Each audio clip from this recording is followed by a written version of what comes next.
ಎಲ್ಲಾದರೂ ಪ್ರಧಾನಿ ಕುಡಿಯುವ ನೀರಿನಲ್ಲಿ ಹರಿಯಾಣ ಸರ್ಕಾರ ವಿಷ ಬೆರೆಸುತ್ತಾ ಅಂತ ದೆಹಲಿ ಚುನಾವಣಾ ರ್ಯಾಲಿಯಲ್ಲಿ ಮೋದಿ ಪ್ರಶ್ನಿಸಿದ್ದಾರೆ. ಈ ಮೂಲಕ ಕೇಜ್ರಿವಾಲ್ ಆರೋಪವನ್ನು ತಳ್ಳಿ ಹಾಕಿದ್ದಾರೆ. ಇದೇ ಕೇಸಲ್ಲಿ ಕೇಜ್ರಿವಾಲ್ಗೆ ಹರಿಯಾಣ ಹೈಕೋರ್ಟ್ ಸಮನ್ಸ್ ನೀಡಿದೆ. ಫೆಬ್ರವರಿ 17ಕ್ಕೆ ಹಾಜರಾಗುವಂತೆ ಸೂಚಿಸಿದೆ.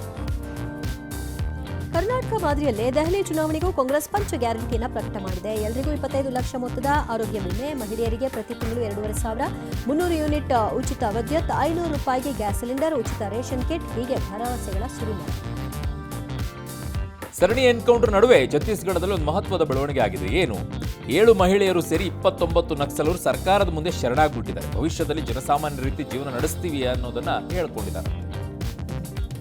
ಮಹಿಳೆಯರು ಮತ್ತು ಪುರುಷರು ಸಮಾನರಲ್ಲ ಅಂತ ಕೇರಳದ ಇಂಡಿಯನ್ IUML ಪ್ರಧಾನ ಕಾರ್ಯದರ್ಶಿ PMA ಸಲಾಂ ಪ್ರತಿಪಾದಿಸಿದ್ದಾರೆ. ತಮ್ಮ ವಾದವನ್ನು ಸಮರ್ಥಿಸಿಕೊಳ್ಳೋಕೆ ಒಲಿಂಪಿಕ್ಸ್ನಲ್ಲಿ ಲಿಂಗ ಆಧಾರಿತ ಕ್ರೀಡೆಗಳನ್ನು ಉಲ್ಲೇಖಿಸಿದ್ದಾರೆ.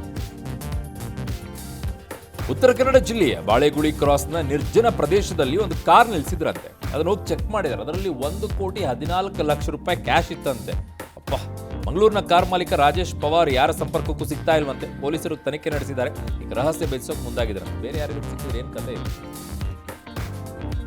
ಕಲಬುರಗಿಯ ಜಿಮ್ಸ್ ಆಸ್ಪತ್ರೆಯಲ್ಲಿ ಕಳೆದ ರಾತ್ರಿ ಕರೆಂಟ್ ಇಲ್ಲದೆ ವೈದ್ಯರು ಮೊಬೈಲ್ ಟಾರ್ಚ್ ಬೆಳಕಿನಲ್ಲೇ ಹೆರಿಗೆ ಮಾಡಿಸಿದ್ದಾರೆ ಎನ್ನಲಾಗಿದೆ. ವಿದ್ಯುತ್ ಇಲ್ಲದೆ ಬಾಣಂತಿಯರು, ನವಜಾತ ಶಿಶುಗಳು, ಗರ್ಭಿಣಿಯರು ಪರದಾಡಿದ್ದಾರೆ.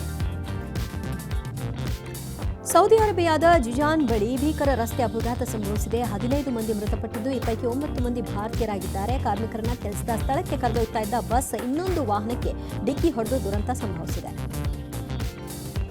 ಬೆಂಗಳೂರಿನಲ್ಲಿ ಮೊಬೈಲ್ ಗೀಳಿಗೆ 13 ವರ್ಷದ ಬಾಲಕ ಬಲಿಯಾಗಿದ್ದಾನೆ. ಬ್ಯಾಡರಹಳ್ಳಿ ಠಾಣಾ ವ್ಯಾಪ್ತಿಯ ಗೊಲ್ರಹಟ್ಟಿಯ ರತ್ನನಗರದಲ್ಲಿ 9 ವರ್ಷದ ತಂಗಿ ಮುಂದೆಯೇ ಅಣ್ಣ ನೇಣು ಬಿಗಿದುಕೊಂಡು ಆತ್ಮಹತ್ಯೆ ಮಾಡಿಕೊಂಡಿರೋರು.